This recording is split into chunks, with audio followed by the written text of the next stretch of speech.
marriage-minded men don't spend a half a decade trying to figure out if you're the one. They start moving towards commitment as soon as they know. So if you've been dating a guy 1, 2, 3, 4, 5 years, he's not confused. He's just not marriage-minded. He either doesn't want to get married or he doesn't want to marry you. And ladies, you deserve to be chosen a lot quicker than that. Oh! Well said, well said. That was Jackie Dorman right there, who's the brains behind the Last Year Single movement. She helped facilitate over 1,600 marriages and engagements just the last few years. All right, Jackie. It's incredible. And Jackie joins us now to help us navigate the modern dating dumpster fire. Welcome, Jackie. Thank you, guys. Hi, Jackie. Nice to meet you. Nice to meet you. That's quite the track record. So why do you say modern dating sucks? Because it totally does. It sucks. Why? Well, first of all, the way that we date now is barely 100 years old.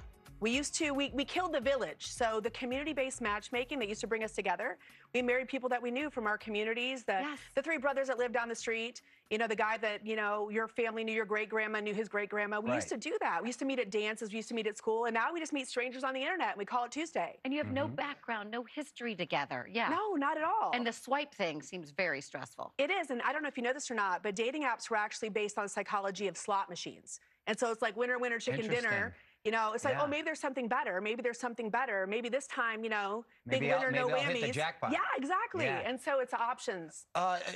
Talk us through your Last Year Single program. So the Last Year Single is based on everything that I've seen people do wrong and helping them to do it right. First thing that they do is they come and do inner work called heart work. Because Prince Charming was standing next to Prince Alarming, but you continue to you continue to pick the same person over and over again, right? Prince Alarming's great. And so it's really important that we understand that we have to own that. And so we do that work, and depending on how much work they have to do, they get kind of stay there because we're not stuck on the outside, we're stuck on the inside.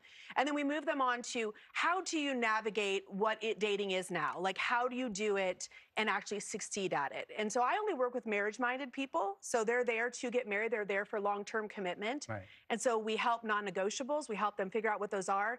And what women do a lot of times wrong is they think that their preferences are non-negotiables. And so they make them non-negotiables. And you really don't want to base a long-term commitment or a marriage on those things. Well, what are the other huge mistakes, like when women come to you? Is there one overall thing that you see, like, come on, ladies, we got to lighten up on this? They think that it's men.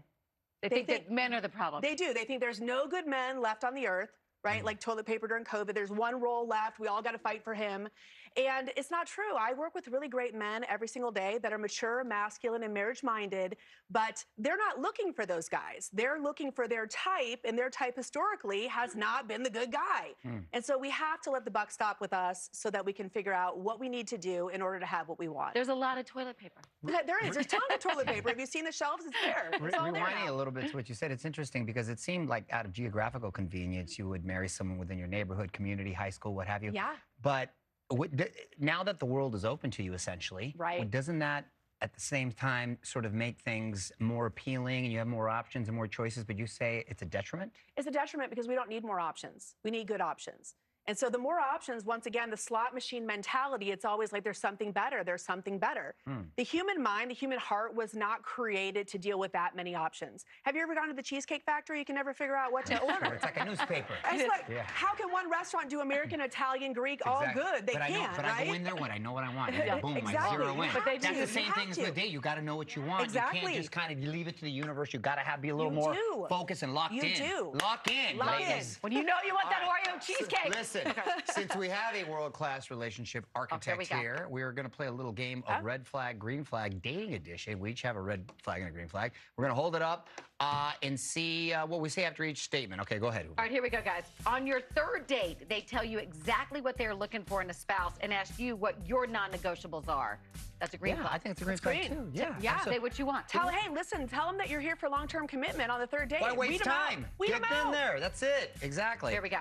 The next one, they have a great relationship with their ex-spouse, and they still talk or text regularly just to catch up on life. I think if you have children. Children. Right. Children. Is that the only variable? Oh, yes. Otherwise no. You don't want anything shady. Wow. Yes. Yeah, choppy. No. That Why gets has it got to be shady? Can't we just have platonic? Well, no, it could lead to something. You're if you like them that much, why are they an ex? Right. Exactly. Okay, here we go. You ended up being better as friends. Here we go. You've been dating for 2 months, and they haven't introduced you to their friends and family members yet. Red flag. 2 months? 2 months, yeah, that's kind of, yeah. Your friends? Yeah, all Maybe right, not 2 months. family, but friends. If you haven't met the friends. Yeah, no, the homies. You got to do the homies. You know what? My move. I used to like right away because if my mom, my sister didn't like them, it was going to be too difficult. That's They good, had to though. peace out. So you I have the right away. village. The village made a decision. Exactly, the village. Yes. All right.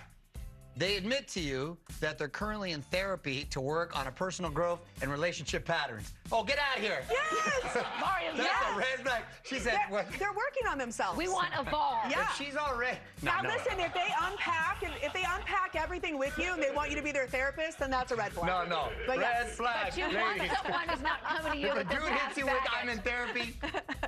No, Right, right there. Jackie, thank you. Thank you. So much. So You can much. talk more.